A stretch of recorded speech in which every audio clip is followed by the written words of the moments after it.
Two.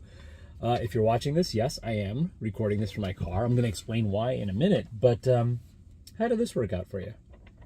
Yep, I'm holding up my Mega Millions ticket here, and I have a feeling it worked out for you the same way it worked out for me, in the sense that it didn't. So that's the interesting thing about plans, right? We have these plans, and we think things are going to work out a certain way. I certainly hope this was not part of your plan to win the lottery. I mean, it's a hope, but hope is not a plan.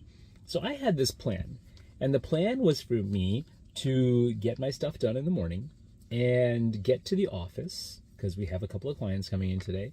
And then by the time I got into the office, I would be set up and I'd be ready to record this for you.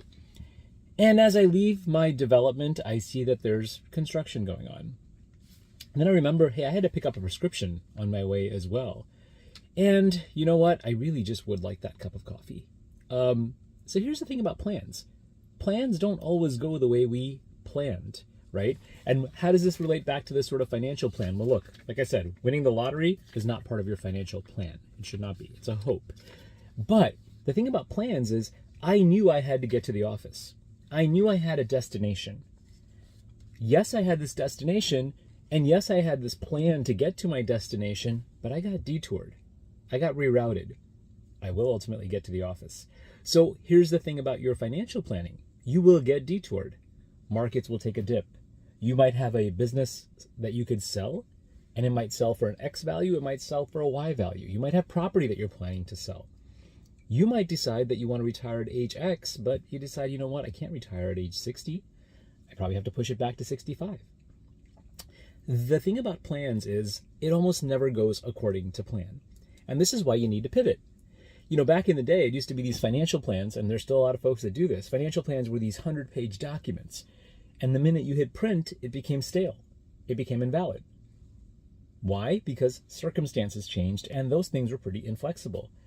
And then we got to the point where we had like the 2-page financial plan. Still, a plan is inflexible. It's almost like having a map. I know how I normally get to the office. I make this left turn, and then I make a right at the traffic light, and then I go straight. So I got this route that I take. But when I have a detour and I have to get rerouted, just like on my financial plan, am I ready to reroute? And am I still going to recalibrate my path? Yeah, I probably will. But I have to be clear on what my destination is. And that's why financial plans today should be more like a GPS than a roadmap. We know we have a certain destination. We may not know exactly what it's going to look like, and we may not know exactly the path that we're going to take. But we should have an idea what that destination is. We should have a rough idea of what the plan is right now. And it's good to have a plan, because if you don't have a plan, you're going to be wandering aimlessly. But you have to have that flexibility. You have to have that rerouting capability. Now, more specifically on your plan, what do we have right now? We've got potential tax change going on right now. We've got a bunch of market updates that are going on right now. We've got changes that are happening in the industry with respect to just the actual investment profiles for domestic as well as international companies. If you're unsure about how your plan fits, and if you just want a market update, join us for our webinar tonight. I'm going to be on for about 30 to 40 minutes this evening. It's 6 p.m. We'll drop the link in the comments in this video right now. If you're watching this on Spotify, or if you're watching this on Spotify, that's impressive. But if you're listening to this on Spotify, which is probably what you're doing, and if you haven't had the chance to watch it live, we should have the recording. If you let us know, we can send you out that recording as well too.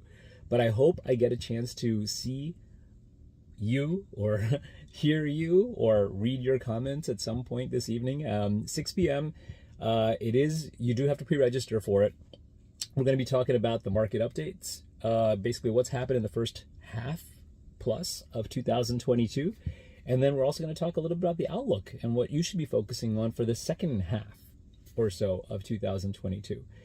I'm Neil Shah with Shah Planet. Thank you so much. Ooh, how could I totally forget? If you haven't had a chance to check out our website recently, there's like somewhere between 9 to 10 different new resources that we've added to our resources page.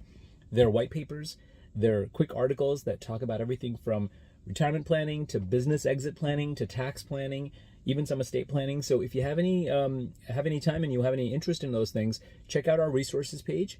And of course, if you need our help, we're here for you. we will be your Sherpa. We will be your GPS, and we'll help you along the path of getting to your destination. All right, now I'll sign off. Neil Shah with Shah Planet. I will see you next week if I don't see you this evening. Bye, guys. Have a fantastic